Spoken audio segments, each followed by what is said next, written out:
Welcome to A9 TV. ముందుగా headlines చూద్దాం. 5 ఏళ్లలో కుప్పం ప్రజల రుణం తీర్చుకుంటానన్న సీఎం చంద్రబాబు. సొంత నియోజకవర్గ కుప్పంలో సీఎం చంద్రబాబు బహిరంగ సభ. కుప్పం ప్రజలు తనను 8 సార్లు గెలిపించారని వెల్లడి. తాను కుప్పం వచ్చినా రాకపోయినా ఇక్కడి ప్రజలు గెలిపించారని వ్యాఖ్యలు. అసెంబ్లీ స్పీకర్ కు లేఖ రాసిన జగన్. ముఖ్యమంత్రి మంత్రుల తర్వాత జగన్ ప్రమాణం. ఇది నిబంధనలకు విరుద్ధమన్న జగన్. తమకు ప్రతిపక్ష హోదా ఇచ్చేది లేదని చెప్పకనే చెప్పారని విమర్శలు.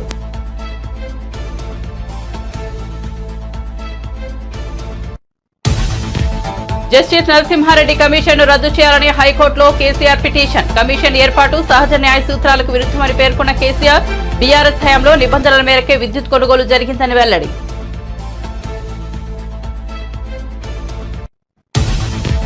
లోక్సభలో ఎంపీగా అసదుద్దీన్ ప్రమాణం. జై భీమ్ జై మీమ్ జై తెలంగాణతో పాటు జై పాలస్తీనా అనే నినాదాలు. నినాదంపై అధికార పక్షం అభ్యంతరం.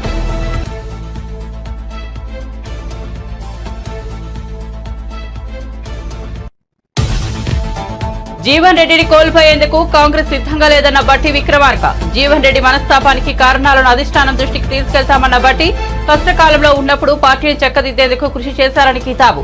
పార్టీ నాయకత్వం జీవన్ రెడ్డితో మాట్లాడుతోందని వెల్లడి.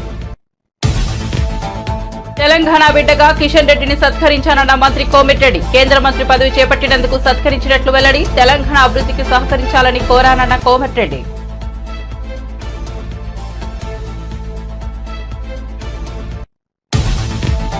మంత్రి పొన్నం ప్రభాకర్ పై అవినీతి ఆరోపణలు చేసిన పాడి ప్రయాష్ తరలింపులో 100 కోట్ల ముడుపులు స్వీకరించారని ఆరోపణ. చెల్పూర్లోని హనుమాన్ టెంపుల్లో ప్రమాణం చేయాలని సవాల్.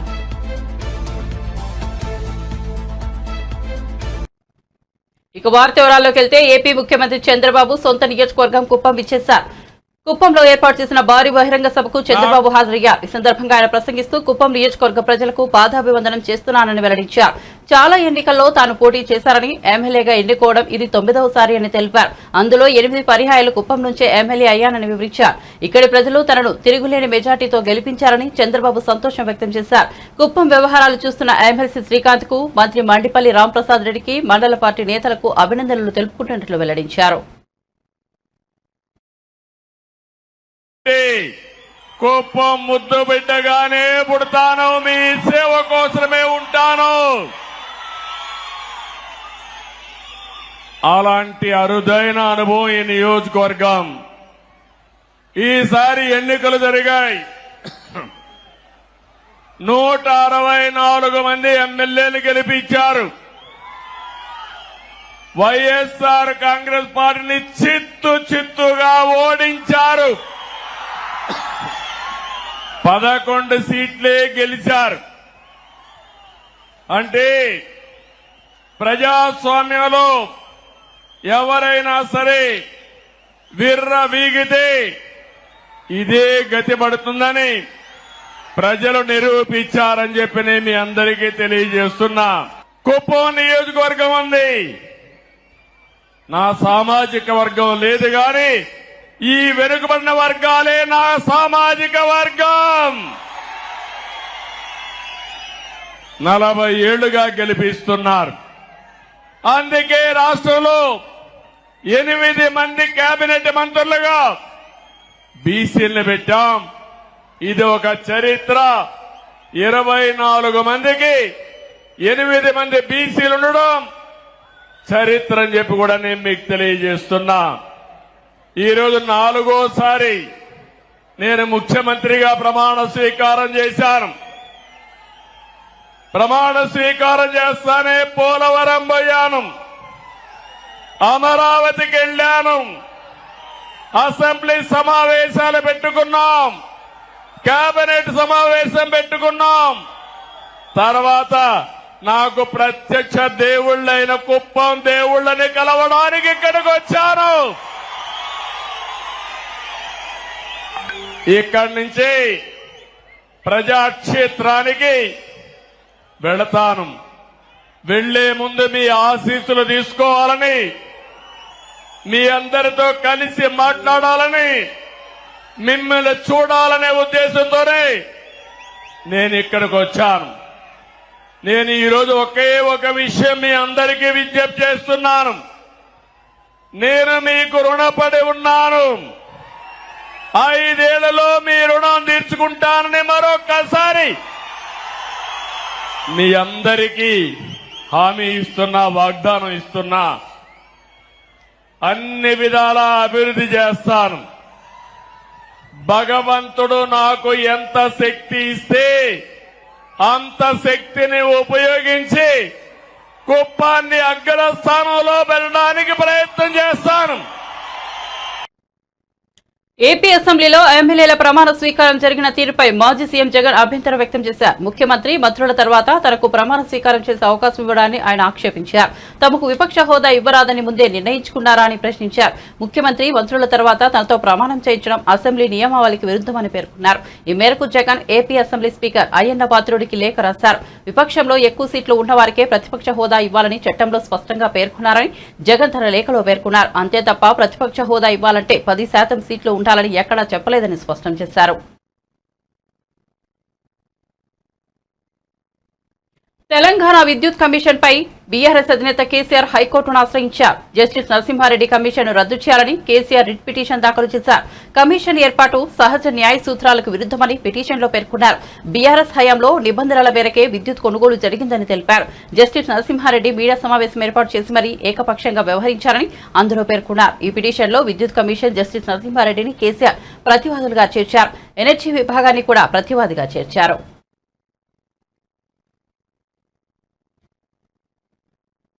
వైఎస్ఆర్సీపీ హయాంలో ఏపీలో అప్రకటిత ఎమర్జెన్సీ కొనసాగిందని బీజేపీ ఎమ్మెల్యే నల్లమిల్లి రామకృష్ణారెడ్డి విమర్శించారు. అందుకే ఎన్డీఏ కూటమికి ప్రజలు అపూర్వ విజయాన్ని అందించారని చెప్పారు. నియంత పరిపాలనను ప్రజలు ఆమోదించారనే విషయం స్పష్టమైందన్నారు. అందుకే దిక్కులేని స్థితిలో తన పార్టీని కాంగ్రెస్ లో విలీనం చేసే దిశగా జగన్ అడుగులు వేస్తున్నారని వ్యాఖ్యానించారు. ఈ మేరకు బెంగళూరులో కర్ణాటక డిప్యూటీ సీఎం డీకే శివకుమార్ తో జగన్ చర్చలు జరిపారన్నారు. పరిపాలనలో 2019 నుంచి 2024 వరకు కొనసాగితే ఆ అప్రకటిత ఎమర్జెన్సీని కూడా వ్యతిరేకిస్తూ ఇవాళ ప్రజలు అపూర్వమైన విజయం కూటమికి అందించారు. దీని ద్వారా తెలియవచ్చేది ఆనాడైనా ఈనాడైనా నియంత పరిపాలన ప్రజలు ఆమోదించరు అనేది స్పష్టంగా అర్థమవుతా ఉంది. అందుకే ఇవాళ దిక్కులేని పరిస్థితిలో జగన్మోహన్ రెడ్డి తన పార్టీని కాంగ్రెస్ పార్టీలో విలీనం చేసే దిశగా అడుగులు వేస్తా ఉన్నాడు. నిన్నటి రోజున బెంగళూరులో డీకే శివకుమార్తో భేటీ అయి వైఎస్ షర్మిల్ని కాంగ్రెస్ పార్టీ నుంచి బయటకు పంపిస్తే తన పార్టీ విలీనం చేయడానికి సంసిద్ధమని వ్యక్తం చేసే నిస్సహాయ స్థితికి జగన్మోహన్ రెడ్డి వెళ్ళిపోవడం జరిగింది. తనతో గెలిచిన 11 మంది ఎమ్మెల్యేల్లో ఎంతమంది తనతో ప్రయాణం చేస్తారో తెలియని పరిస్థితి. గెలిచిన 4 పార్లమెంటు సభ్యుల్లో ఎంతమంది తనతో ప్రయాణం చేస్తారో తెలియని పరిస్థితి. ఉన్న రాజ్యసభ సభ్యులు తనతో ఉంటారో లేనో తెలియని పరిస్థితి. ఇటువంటి పరిస్థితిలో దిక్కుతోచని పరిస్థితి. అంటే సాక్షాత్తు పులివెందులకు వెళ్తే కార్యకర్తలే తన ఇంటిపైన దాడి చేస్తే నిస్సహాయ స్థితిలో పడిపోయిన వైఎస్ జగన్మోహన్ రెడ్డి కడప జిల్లాలో ఓడిపోయిన అభ్యర్థులు కానీ గెలిచిన అభ్యర్థులు కానీ కనీసం పులివెందుల రాజప్రసాదం వైపు చూడని పరిస్థితి. ఇటువంటి పరిస్థితిలో దిక్కుతోచకి వాళ్ళ కాంగ్రెస్ పార్టీని ఆశ్రయించే దిశగా ముందుకెళ్తా ఉన్నారు. ఇటువంటి అరాచక శక్తులన్నీ మరలా కాంగ్రెస్ పార్టీ వైపు చేరి నరేంద్ర మోడీ గారి నాయకత్వంలో ప్రభుత్వాన్ని అస్థిరపరిచే ప్రయత్నాలు చేయడం జరుగుతుంది. తమకు కావాల్సిన వారికి ఉద్యోగాలు కల్పించడం కోసం వైసీపీ ప్రభుత్వం ప్రజాధనాన్ని పప్పు బెల్లాల మాదిరిగా పంచిపెట్టేసిందని తెలుగుదేశం పార్టీ అధికార ప్రతినిధి నీలహైపాలెం విజయ్ కుమార్ ఆరోపించారు. కేవలం దీనికోసమే డిజిటల్ కార్పొరేషన్ పెట్టారని, దాని చైర్మన్, వైస్ చైర్మన్ ఇళ్లలో పిల్లలకు ట్యూషన్లు చెప్పే టీచర్లను కూడా ఈ కార్పొరేషన్ లో ఉద్యోగాలు చూపించి జీతాలు చెల్లించారని తెలిపారు. వైసీపీ ప్రభుత్వంలో ఎంత అడ్డగోలుగా పాలన సాగిందో తెలుసుకోవడానికి ఇదో పెద్ద ఉదాహరణ అన్నారు. సోమవారం అక్కడ టీడీపీ కేంద్ర కార్యాలయంలో ఆయన విలేకరులకు ఆ వివరాలు వెల్లడించారు. దారుణంగా నాశనం చేశారో ఒక్కొక్కటి వార్తలు బయటకు వస్తుంటే ఆవేదన కలుగుతుంది. సో చిన్న చిన్న కార్పొరేషన్లు కూడా వదలకుండా దాంట్లో తమ వారిని చొప్పించేసి ఏ విధంగా కార్పొరేషన్ని నాశనం చేశారో, కార్పొరేషన్ అనే ఒక పదాన్ని ఎంత ఘోరంగా వాడుకున్నారో చూస్తుంటే ఆవేదన కలుగుతుంది. సో దాంట్లో ఈరోజు మన ముందుకు వచ్చింది digital corporation, AP digital corporation.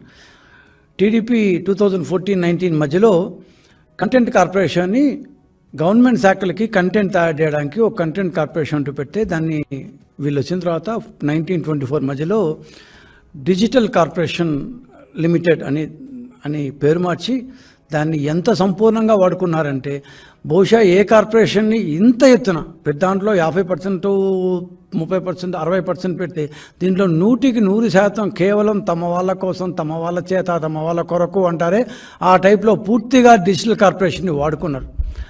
అసలు తమ పార్టీలోని వారి కోసం, తమ పార్టీలోని వారికి ఉద్యోగాలు ఇవ్వడం కోసం ఏకంగా ఒక కార్పొరేషన్ ఏర్పరిచి ఆ కార్పొరేషన్ నిండా ఏ రకమైన క్వాలిఫికేషన్స్తో ఏ రకమైన సంబంధం లేకుండా తమ వాళ్ళని ఉద్యోగులుగా దాంట్లో నింపేసి దాంట్లో 3వ వంతు అసలు ఆఫీస్కే రారంటే ఫేక్ ప్రొఫైల్స్. సో ఆఫీస్కే రారు, వీళ్ళు ఎవరు ఉంటారో ఎక్కడ జీతాలు ఇచ్చారో మనకైతే తెలియదు. కానీ మొత్తం దాదాపు చిన్న కార్పొరేషన్ అది. దానికి 129 మంది ఉద్యోగులతో దాంట్లో 42 మంది ఆఫీసులకే రారు. ఈ లెవెల్లో చేశారు. ఇదే డిజిటల్ కార్పొరేషన్. ఇదన్నీ వాస్తవాలే. దీంట్లో 129 మంది ఉద్యోగుల లిస్టు, ఇదేదో ఇప్పుడు తీసిన లిస్టు కాదు, మా గవర్నమెంట్ వచ్చింది తీసిన లిస్టు కాదు, ఇంతకుముందే మా దగ్గర ఉంది. మేము ఇంతకుముందు ఇవన్నీ పెడితే మాకు నోటీసులు పంపించారు అప్పటి సదరు చైర్మన్ చిన్న వాసుదేవరెడ్డి గారు, మీరు తప్పు మారుతున్నారు అది ఇది అని. వాసుదేవరెడ్డి గారు మీరు ఎక్కడున్నారో ఇప్పుడు, మీ తప్పులు మాఫీ అయిపోతాయని చెప్పి మా గవర్నమెంట్ రాగానే రిజైన్ చేసి చెక్కేశారు. సో మీ తప్పులు ఎక్కడికి పోవు, ఖచ్చితంగా అన్ని you need to face the music for all what you have done. ఇంకో అబ్బాయి ఎవరు, మాధవరావు అనొకతను, రఘు అనొకతను, ఇంకేదో ఈ పేర్లు ఉన్నాయండి. వీళ్ళందరూ కలిసి కూడా ఖచ్చితంగా they need to face the music. అసలు 1, 2 కాదు, 129 మంది ఉద్యోగాలు తమ వాళ్ళ చేతనే, తమ వాళ్ళ కొరకు ఎలా నింపేశారంటే 5 ఏళ్ల ఈ కార్పొరేషన్ ఇంట్లో కోట్ల రూపాయల ప్రజల సొమ్ముని ప్రభుత్వ కార్యకలాపాల యాడ్స్ని మేము ఇస్తున్నాము, గవర్నమెంట్ కార్యకలాపాలని సాక్షి టీవీలో, సాక్షి పేపర్లో ఇచ్చింది కాకుండా ఈ డిజిటల్ కార్పొరేషన్ ద్వారా మేము యాడ్స్ ఇస్తాము అని చెప్తూ కోట్ల రూపాయలని డిస్గైజ్ యాడ్స్ ద్వారా వాడుకున్నారు. తెలుగుదేశం పార్టీ పెట్టిన కంటెంట్ కార్పొరేషన్ పేరు మార్చి దాని ద్వారా అస్మదీయులకు ఉద్యోగాలు ఇచ్చుకున్నారు, డబ్బులు ఇచ్చుకున్నారు, వెబ్సైట్లను ఎంపానల్ చేసుకున్నారు, దానికి యాడ్స్ ఇచ్చుకున్నారు. సో వైసీపీ సోషల్ మీడియా కోసం డిజిటల్ కార్పొరేషన్ని ఒక ఉద్యోగ పునరావాస కేంద్రంగా వాడుకున్నారు. 1, 2 కాదు, 129 మంది ఉద్యోగులు. దీనిలో ఇంకా తమాషైన విషయం ఏంటంటే ఐ డ్రీమ్ అనే ఒక యూట్యూబ్ ఛానల్ నిర్వహించే ఒక వ్యక్తికి అదే రకమైన అదే డొమైన్లో ఉన్న ఒక ప్రభుత్వ కార్పొరేషన్కి ఏ విధంగా చైర్మన్షిప్ ఇస్తారు? ఇట్స్ కాన్ఫ్లిక్ట్ ఆఫ్ ఇంట్రెస్ట్ కదా. ఐ డ్రీమ్ అనే ఒక యూట్యూబ్ ఛానల్ ఏం చేస్తుంది, రకరకాల ప్రోగ్రామ్స్ అని యాడ్స్ ద్వారా ఇస్తుంది, అది ఒక ప్రైవేట్ కంపెనీ.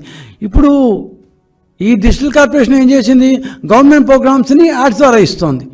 సో వీళ్ళిద్దరు చేసే పని దాదాపు ఒకటే, కానీ ఏ రకమైన కాన్ఫ్లిక్ట్ ఆఫ్ ఇంట్రెస్ట్ అనే చూడకుండా జగన్మోహన్ రెడ్డి గారు ఆయనకి పాపం వాళ్ళకి ఇవ్వాలి అంటే అసలు ఆయన దానకర్ణుడు ఇచ్చేశాడు అన్నమాట. సో చిన్న వాసుదేవ్.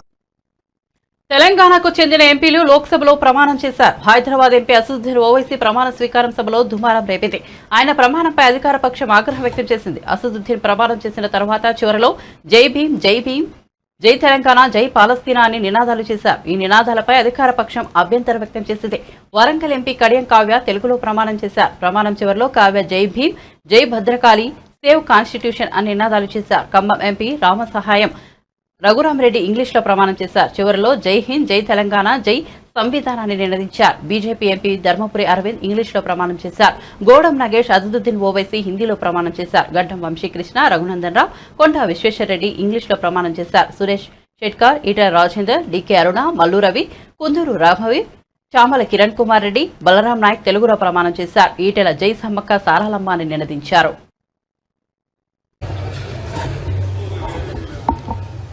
नहमदुहु व नुसल्ली अला रसूलिल करीम अम्मा बाद फ़ाऊज़ु बिल्लाहि मिनश शैतानिर रजीम बिस्मिल्लाहिर रहमानिर रहीम। मैं असदुद्दीन ओवैसी, जिसे लोकसभा का रुकन मुंतखब किया गया है, अल्लाह के नाम से हल्फ उठाता हूँ कि मैं भारत की आइन पर जो क़ानून के मुजब तय पाया है एतक़ाद रखूँगा, उसका वफ़ादार रहूँगा। मैं भारत के इक़्तिदार आला और सालिमियत को बरकरार रखूँगा और जिस ओहदे को मैं संभालने वाला हूँ इसके फ़राइज़ और वफादारी से अंजाम दूंगा। जय भीम, जय मीम, जय तेलंगाना, जय फ़लस्तीन, तकबीर, अल्लाहु अकबर।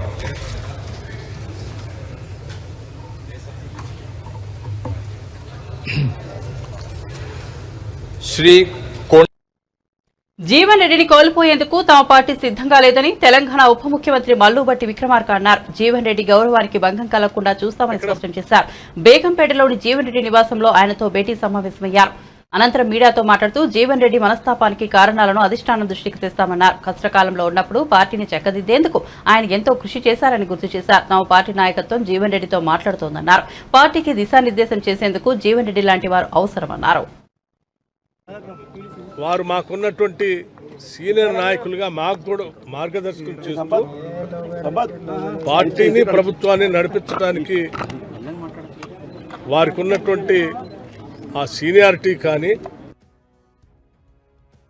వారి ఆలోచనల్ని తప్పనిసరిగా పరిగణలోకి తీసుకుంటారు. సార్, ఇప్పుడు ఇట్లాంటి నిర్ణయమే మిగతా నియోజకవర్గాల్లో ఉన్నటువంటి సీనియర్లకు కూడా ఎదురవుతుందని అనుకోవచ్చా? లేకపోతే ఎక్కడ ఏ సీనియర్ నాయకుడిని కూడా కాంగ్రెస్ పార్టీ కోల్పోవటానికి సిద్ధంగా లేదు.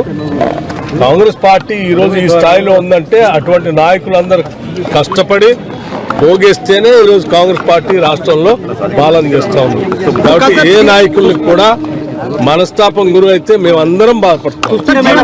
సీనియర్ నాయకులు ఆయనకు తెలియకుండా జాయిన్ చేసుకున్నారు అంటున్నారు. జరిగిన పరిణామాలన్నీ మీకు తెలిసినాయే. నేను ప్రత్యేకంగా మళ్ళీ వాటి లోతుల్లో పోవాల్సిన అవసరం లేదు. తప్పనిసరిగా పార్టీ నాయకత్వం వారిని సంపూర్ణంగా వారి స్థాయికి తగ్గట్టుగా వారి సీనియారిటీ తగ్గట్టుగా వారి గౌరవానికి ఎక్కడ భంగం కలగకుండా ఉండే స్థాయిలోనే వారి నిర్ణయాలు ఉంటాయి. వారిని అట్లాగే గౌరవం. తెలుగు రాష్ట్రాల్లో ఎన్నికైన ఎంపీలు తెలుగులో ప్రమాణ స్వీకారం చేయడానికి తడబడుతున్న వేళ తమిళనాడు రాష్ట్రానికి సంబంధించిన కృష్ణగిరి నియోజకవర్గం ఎంపీ కె గోపీనాథ్ తెలుగులో ప్రమాణ స్వీకారం చేసి అందరినీ ఆశ్చర్యానికి గురిచేశాడు. భారత పార్లమెంట్ లోక్సభ సభ్యునిగా ఎన్నికైనందున శాసన ద్వారా నిర్మితమైన భారత రాజ్యాంగం పట్ల నిజమైన విశ్వాసము విధేయత చూపుతానని, భారతదేశ సార్వభౌమాధికారాన్ని సమగ్రతను కాపాడుతానని, నేను స్వీకరించబో కర్తవ్యాన్ని శ్రద్ధాశక్తులతో నిర్వహిస్తానని దైవ సాక్షిగా ప్రమాణం చేస్తున్నాను. నండ్రి వనకం. జై తమిళనాడు. నేను భారత పార్లమెంట్ లోక్సభ సభ్యునిగా ఎన్నికైనందున శాసన ద్వారా నిర్మితమైన భారత రాజ్యాంగం పట్ల నిజమైన విశ్వాసము విధేయత చూపుతానని, భారతదేశ సార్వభౌమాధికారాన్ని సమగ్రతను కాపాడుతానని, నేను స్వీకరించబో కర్తవ్యాన్ని శ్రద్ధాశక్తులతో నిర్వహిస్తానని దైవ సాక్షిగా ప్రమాణం చేస్తున్నాను. నండ్రి వనకం. జై తమిళనాడు. తెలంగాణ బిడ్డ కిషన్ రెడ్డి కేంద్ర మంత్రి పదవి చేపట్టినందుకు ఆయనను సత్కరించానని తెలంగాణ మంత్రి కోమిటిరెడ్డి వెంకటరెడ్డి తెలిపారు. మంగళవారం మంత్రి పొంగిలేటి శ్రీనివాసరెడ్డితో కలిసి ఆయన కిషన్ రెడ్డిని కలిశారు. అనంతరం కోమిటిరెడ్డి మీడియాతో మాట్లాడుతూ తెలంగాణ రాష్ట్ర అభివృద్ధికి సహకరించాలని కోరినట్లు చెప్పారు. దీనికి ఆయన సానుకూలంగా స్పందించారన్నారు. తెలంగాణ బిడ్డగా కేంద్ర మంత్రిగా రాష్ట్రానికి సహకరిస్తానని హామీ ఇచ్చారన్నారు.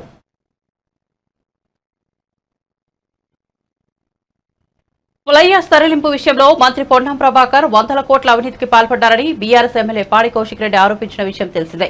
ఈ విషయంపై బీఆర్ఎస్ కాంగ్రెస్ నేతల విమర్శలు ప్రతి విమర్శలు హుజూరాబాద్ నియోజకవర్గంలో ఉద్రిక్తతకు దారితీశాయి. ఇరు పార్టీల నేతలు సవాళ్లు ప్రతి సవాళ్ల నేపథ్యంలో పాడి కౌశిక్ రెడ్డిని పోలీసులు హౌస్ అరెస్ట్ చేశారు. మంత్రి పొన్నం ప్రభాకర్ పై పాడి కౌశిక్ రెడ్డి చేసిన విమర్శలను కాంగ్రెస్ పార్టీ ఇన్ఛార్జ్ ప్రణవ్ తోసిపుచ్చారు. కౌశిక్ రెడ్డిపై అవినీతి ఆరోపణలు గుప్పిస్తూ చెల్పూర్ హనుమాన్ టెంపుల్లో ప్రమాణం చేయాలని సవాల్ విసిరారు. ఈ సవాల్ను స్వీకరించిన పాడి మంగళవారం ఉదయం వీణవంకలోని తన నివాసం నుంచి చెల్పూర్ బయలుదేరగా పోలీసులు అడ్డుకుని హౌస్ అరెస్ట్ చేశారు. మరోవైపు ప్రణవ్ కూడా చెల్పూర్ బయలుదేరారు. దీంతో పోలీసులు హనుమాన్ దేవాలయం వద్ద 144 సెక్షన్ అమలు చేశారు. హుజూరాబాద్ జమ్మికుంట రహదారిలో భారీకేళ్లను ఏర్పాటు చేసి కార్యకర్తలను ఎవరిని అక్కడికి అనుమతించడం లేదు. హనుమాన్ టెంపుల్లో చుట్టూ పోలీసులు భారీగా మోహరించారు. మీడియా సాక్షిగా ఇలా తడి బట్టలతోని వెంకటేశ్వర స్వామి తిరుపతి వెంకటేశ్వర స్వామి కండువ కప్పుకొని హనుమంతుని కొండగట్ట హనుమంతుని విగ్రహం పటం చేతిలో పట్టుకొని ఇలా ప్రమాణం చేస్తా ఉన్నాను. పాడి కౌశిక్ రెడ్డి అనే నేను నా హుజూరాబాద్ నియోజకవర్గంలో ఏ ఒక్క అవినీతి చెయ్యలేదని ఆ వెంకటేశ్వర స్వామి సాక్షిగా హనుమంతుని సాక్షిగా చెల్పూర్ హనుమాన్ స్వామి సాక్షిగా ప్రమాణం చేసి చెప్తా ఉన్నానని చెప్పి ఈ సందర్భంగా తెలియజేస్తాను. శేఖర్, నా రిక్వెస్ట్ ఏంటంటే నేను రిక్వెస్ట్ ఏం చేస్తున్నాను, నేను మీ లా అండ్ ఆర్డర్ ని గౌరవిస్తున్నా, మీ అందరిని కూడా గౌరవిస్తున్నా. కాబట్టే నేను ఇంతసేపు కూడా ఓపికగా ఉన్నా, సిపి గారు కూడా పర్మిషన్ ఇస్తారని వెయిట్ చేస్తున్నా. మీరు చేయకపోతే నన్ను ఒక్కరిని పంపురు, జస్ట్ 1% ని పంపురు. నేను ఒక్కరిని, నేను ఏమంటున్నా, ఇప్పుడు సవాల్ విసిరింది అయితే వాళ్ళే కదా సీఏ గారు. అది ఒక్క నిమిషం. ఇప్పుడు సవాల్ విసిరింది మంత్రి గారు, వాళ్ళ ప్రభుత్వమే. నేనేమంటున్నా, ప్రభుత్వం సవాల్ విసిరి నేను స్వీకరించిన మీరు నన్ను ఎస్కాట్ లో తీసుకుపోండి, నన్ను సింగిల్ పర్సన్ ని తీసుకుపోండి అని రిక్వెస్ట్ చేస్తున్నా. ఎందుకంటే నేను ప్రమాణం చేయడానికి సిద్ధంగా ఉన్నా. నేను చేసా సింగిల్ పర్సన్ తీసుకుపోరాదు, విత్ ఫుల్ ఎస్కాట్ తీసుకొని పోండి. నా గన్మెన్ రారు, నా కార్యకర్తలు రారు, ఎవరు రారు, ఓన్లీ 1% వస్తా. ప్లీజ్ దయచేసి కానీ కొంచెం దయచేసి మీరు అర్థం చేసుకోండి. కాదు, నేను అనేది ఏంటంటే మేమైతే మిమ్మల్ని ఇబ్బంది పెడతాను కదా, మేమైతే ఏమి ఇబ్బంది నేను ఒక్కనే వస్తా అంటున్నాను. మా కార్యకర్తలు ఒక్కరు రారు, నేను ఒక్కనే వస్తాను. నాకు పోలీసు వాళ్ళు అనుమతిస్తలేరు కాబట్టి ఒక బాధ్యత కలిగిన శాసనసభ్యునిగా నా నియోజకవర్గ శాంతి భద్రత దృశ్యాల ఇలా అవన్నీ ఆలోచన చేసి చాలా ఓపికగా ఉండి మా బీఆర్ఎస్ పార్టీ కార్యకర్తలు దాదాపు 10,000 మంది ఇలా ఊరూరు నుంచి బయలుదేరుతామని ఫోన్లు చేసిన, నేను వీళ్ళు అరెస్ట్ చేసిన ఎవరిని కూడా తొందరపడద్దు. మనం బాధ్యత కలిగే పొజిషన్ ఉన్నాం ఈ నియోజకవర్గంలో. మీరు ఎవరు రాకుండా నేను ఒక్కనే వస్తా అని చెప్పిన. నేను పొన్నం ప్రభాకర్ గారిని ఒక్కటే చెప్తా ఉన్నా, మీకు ఫ్లై యాష్ లో మీరు 100 కోట్ల అవినీతి చేసిరని నేను బహిరంగంగా చెప్పడం జరిగింది. మీరు ఎందుకు ఇయ్యాలటి దాకా ఆ ఫ్లై యాష్ మీద మీరు స్పందిస్తలేరు? ఎందుకంటే మీరు అవినీతి చేసిరు కాబట్టే మీరు స్పందిస్తలేరా? నేను మరొక అవకాశం నీకు ఇస్తా ఉన్నాను.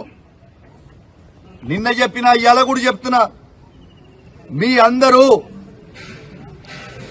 రేపు నువ్వు పబ్లిక్ అవసరం లేదు, కార్యకర్తలు అవసరం లేదు, నీ కార్యకర్తలు అవసరం లేదు, పబ్లిక్ నువ్వు ఒక్కనివిరా, నేను ఒక్కనే వస్తా. నువ్వేం పెద్ద సీనియర్ ఏం కాదు. నువ్వు ఫస్ట్ టైం ఎమ్మెల్యే, నేను ఫస్ట్ టైం ఎమ్మెల్యే. ఇద్దరం కలిసి పోదాం. నువ్వు ఈ 100 కోట్ల అవినీతి చెయ్యలేదని ప్రమాణం చేయి. నేను నీకు బహిరంగంగా క్షమాపణ చెప్తా. రేపు కూడా పొన్నం ప్రభాకర్ గారు నాలాగా నేను ఎట్లయితే నా నిజాయితీ నిరూపించుకున్నా ఇవాళ, రేపు పొన్నం ప్రభాకర్ గారు వెంకటేశ్వర స్వామి సాక్షిగా రేపు వచ్చి ప్రమాణం చేస్తారని నేను అనుకుంటా ఉన్నాను. రేపు నేను మాత్రం ఖచ్చితంగా అపోలో టీటీడీ వెంకటేశ్వర స్వామి టెంపుల్ దగ్గరికి నేను ఖచ్చితంగా పోతాను. రేపాడ నీకోసం 11 గంటలకి వెయిట్ చేస్తాను. మీరు ఖచ్చితంగా వస్తారని ఆశిస్తా ఉన్నాను. ప్రభుత్వం మీదే, పోలీసులతో నన్ను అరెస్ట్ చేపియొద్దు, మీరు కూడా అరెస్ట్ కావద్దు. మీరు ఎందుకంటే ప్రభుత్వం మీరే, మంత్రి మీరే, ఏం లొల్లి లేదు. మొత్తం సెక్యూరిటీ పెట్టు, అందరినీ సెక్యూరిటీ పెట్టుకొని మన ఇద్దరమే వయసొద్దాం. టెంపుల్ లోపలికి పూజారులు ఉంటారు, ఆడ వయసొద్దాం. తడి బట్టలు ఇద్దరం ఆడని గుడిలోనే స్నానం చేద్దాం, ఇద్దరం లోపలికి పోయి ప్రమాణం చేద్దామని. బులెటిన్ ముగించే ముందు హెడ్లైన్స్ మరోసారి చూద్దాం. 5 ఏళ్లలో కుప్పం ప్రజలు రుణం తీర్చుకుంటానన్న సీఎం చంద్రబాబు. సొంత నియోజకవర్గం కుప్పంలో సీఎం చంద్రబాబు బహిరంగ సభ. కుప్పం ప్రజలు తనను 8 సార్లు గెలిపించారని వెల్లడి. తాను కుప్పం వచ్చినా రాకపోయినా ఇక్కడి ప్రజలు గెలిపించారని వ్యాఖ్యలు.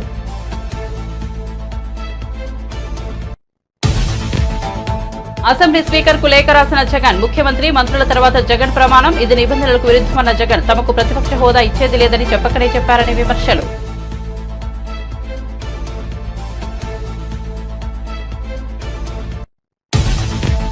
జస్టిస్ నరసింహారెడ్డి కమిషన్ రద్దు చేయాలని హైకోర్టులో కేసీఆర్ పిటిషన్. కమిషన్ ఏర్పాటు సహజ న్యాయ సూత్రాలకు విరుద్ధమని పేర్కొన్న కేసీఆర్, బీఆర్ఎస్ హయాంలో నిబంధనల మేరకే విద్యుత్ కొనుగోలు జరిగిందని వెల్లడి.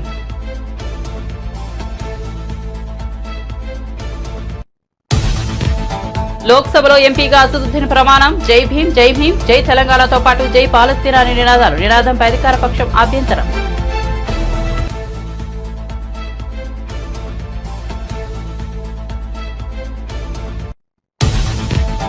జీవన్ రెడ్డిని కోల్పోయేందుకు కాంగ్రెస్ సిద్ధంగా లేదన్న బట్టి విక్రమార్క. జీవన్ రెడ్డి మనస్తాపానికి కారణాలను అధిష్టానం దృష్టికి తీసుకెళ్తానన్న బట్టి కష్టకాలంలో ఉన్నప్పుడు పార్టీని చక్కదిద్దేందుకు కృషి చేశారని కితాబు. పార్టీ నాయకత్వం జీవన్ రెడ్డితో మాట్లాడుతోందని వెల్లడి.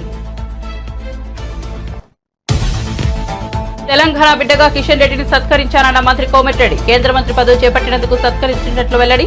తెలంగాణ అభివృద్ధికి సహకరించాలని కోరానన్న కోమటిరెడ్డి.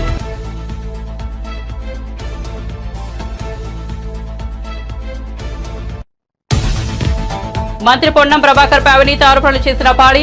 ఫ్లైయాష్ తరలింపులో 100 కోట్ల ముడుపులు స్వీకరించాలని ఆరోపణ. టెల్పూర్లో హనుమాన్ టెంపుల్లో ప్రమాణం చేయాలని సవాల్.